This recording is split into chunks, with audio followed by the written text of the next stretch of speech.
home all. Welcome to 10 Minutes of Truth. So, topical items, not just say current items or current events, current issues, etc.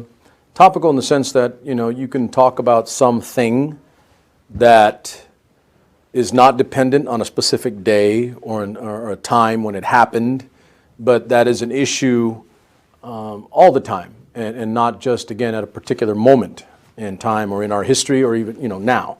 That isn't going on right now. It doesn't mean that those things are not important. It just means that they're pervasive and all around and constant and that they need to be addressed. So we do that too. We do talk about items that are current and right now. And for the most part, most of the 10-minute shows that we've done have to do with or are dealing with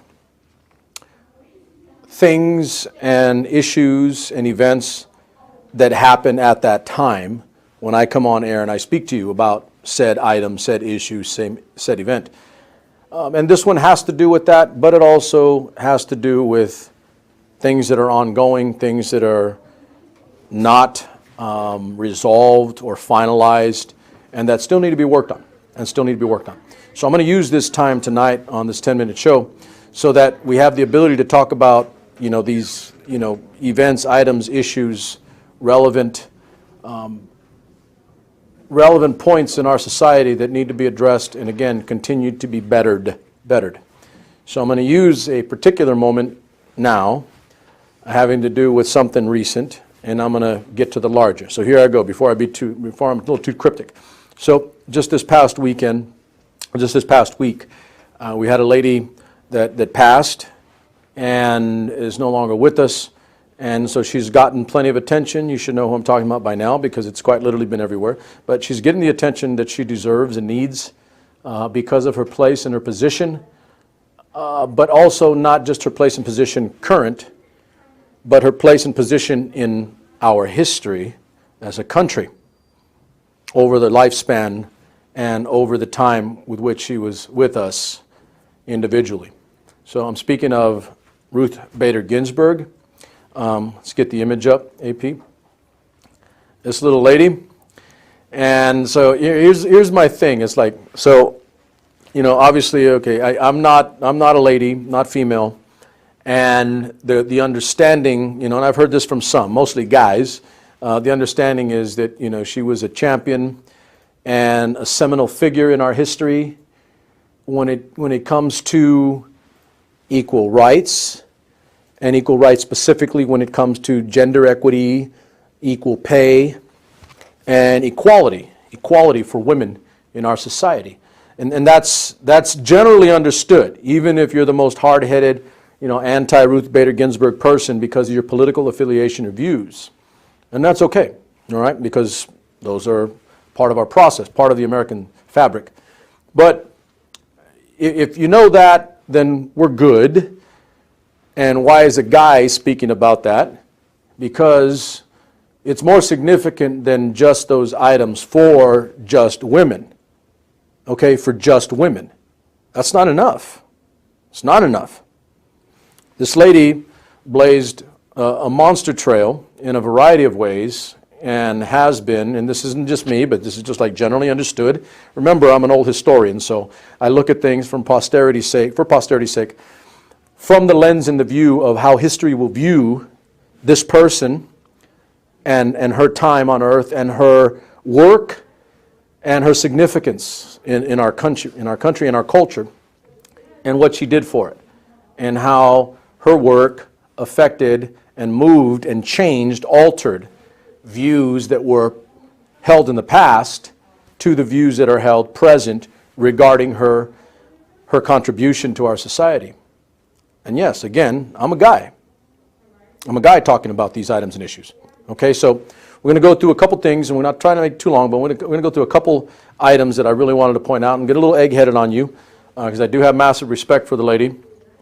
And I want to point out before we begin, before we go any further, our partisan blinders and our partisan views, our political ideologies, and our political tribes sometimes and almost invariably preclude us from viewing someone in a positive light if we feel they are not with us in terms of their beliefs and their views and their accomplishments or their significance. So I'll say it. I mean, she was generally considered on the left or more liberal. What I want to point out is, for those of you that are not to the left or liberal or any other, damn affiliation that we just keep coming up with and tossing out and keeps dividing us as a damn country.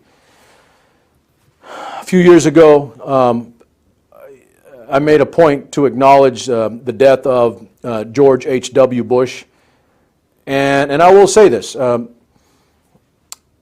I didn't get a whole lot of response that was negative in terms of a left attack on me, because I acknowledged and did a show on George H.W. Bush, because I pointed out with significance that when I served, he was my commander-in-chief.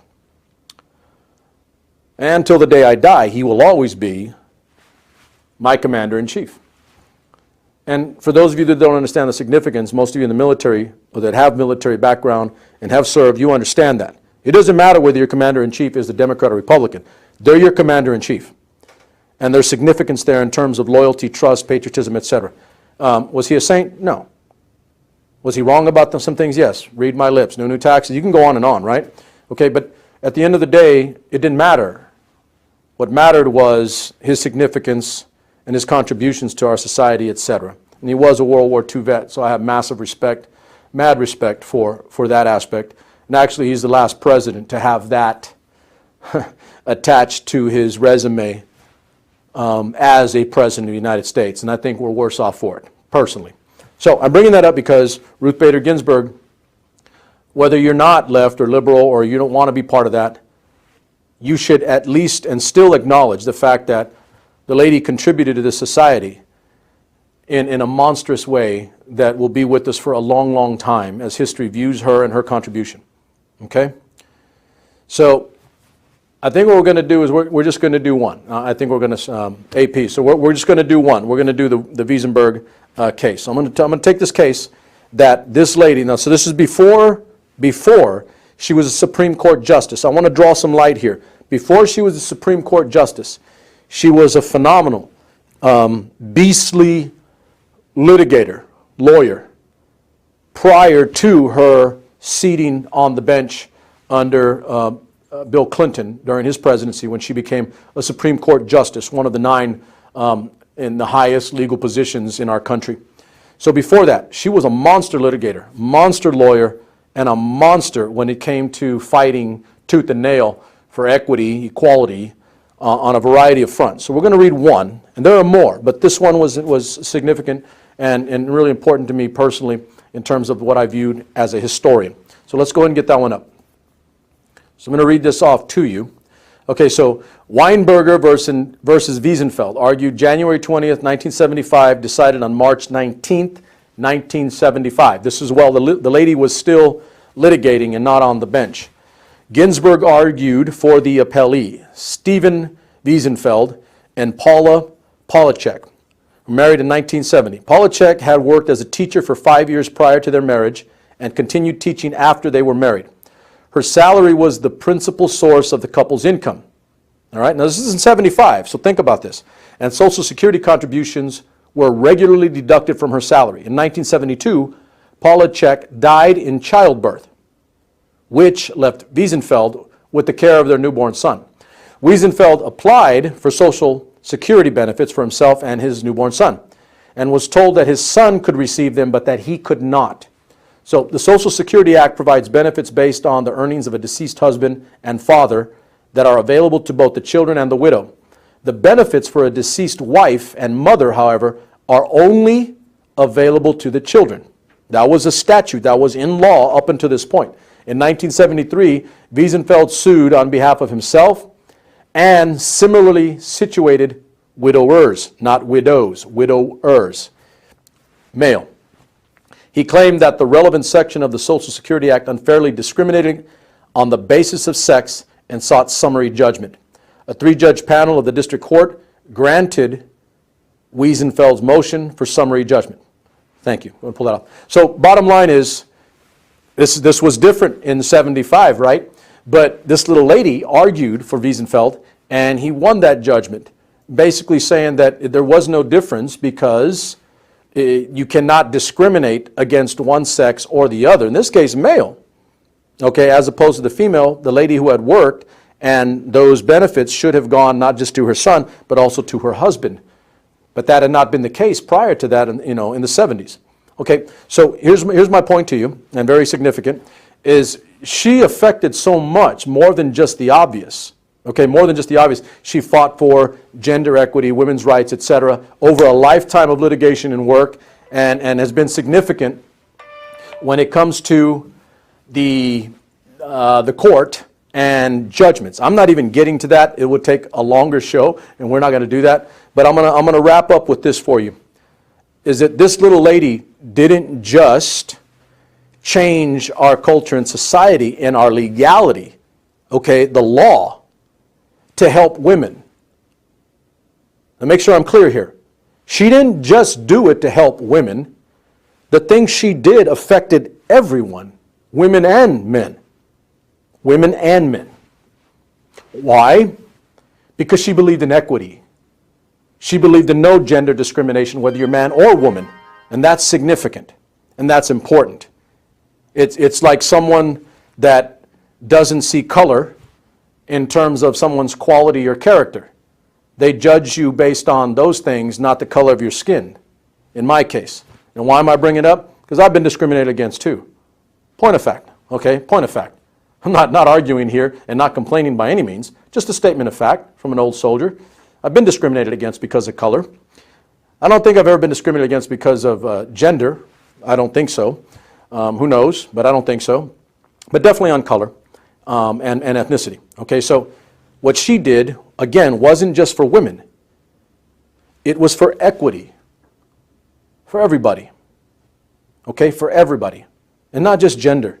She sided on the court in many cases on the basis of ethnicity, race, etc., and a whole bunch of other things. In sum and in total, I'm a guy, and I'm going to say it. She was all-American, all right? Because that's all-American to me. Someone who fights tooth and nail so that everyone, regardless of color, gender, ethnicity, geography, political beliefs, religious beliefs, everybody gets judged on the quality of their work, their perseverance, their discipline, their qualifications. Okay? And she felt that because she knew that. Cornell, Columbia, Harvard Law, top of her class, could not find a job when she was done with law school. And she was at the top of her class. But she couldn't find a job because she was a female at that time. So she understood, as I understand, in a different way. This country is at its best when everybody gets treated the damn same. Everybody. Again, regardless of gender, race, ethnicity, geography, political ideology, whatever. That's when we're at our best. Okay? Last thing before I go, I think it is kind of significant and kind of cool that into her 80s, and she died at 87 just a few days ago. She died at 87, but even into her 80s, she found a new respect and love and appreciation for her hard work and discipline over a lifetime from a younger set, from a younger generation. Not just me, because I'm not that super young, but people in their 20s and 30s. They just had a crazy respect for her, and definitely females and ladies that like, hey man, I can do that too because this lady did it, and that lady did the work for us, so we can follow in her footsteps or more, and blaze more trails. All right, so even into that, like, so she got cool nicknames and was treated well and was respected, and by both parties, by the way, by both parties respected. I know that some on the right don't like her positions or didn't like her judgments, but she always had respect. She had respect because she had a powerful mind and an incredible discipline, an incredible work ethic. I think we all know that. We heard plenty of it. I don't know if I'm with her on every single position that she ever espoused, but I do know that I have monstrous respect for her as an all-American individual in a country that can use a hell of a lot more right now. So let's get that last picture up because I want to end on a positive note. Got nothing but love for this lady. Her life is an all-American life. Her life was a life well lived as an American. Known as the notorious RBG, most of you should know, notorious BIG. I don't want to get into the rap. Just don't call me Big Papa. I think she'll never be forgotten. She will be written into history books. She already has been.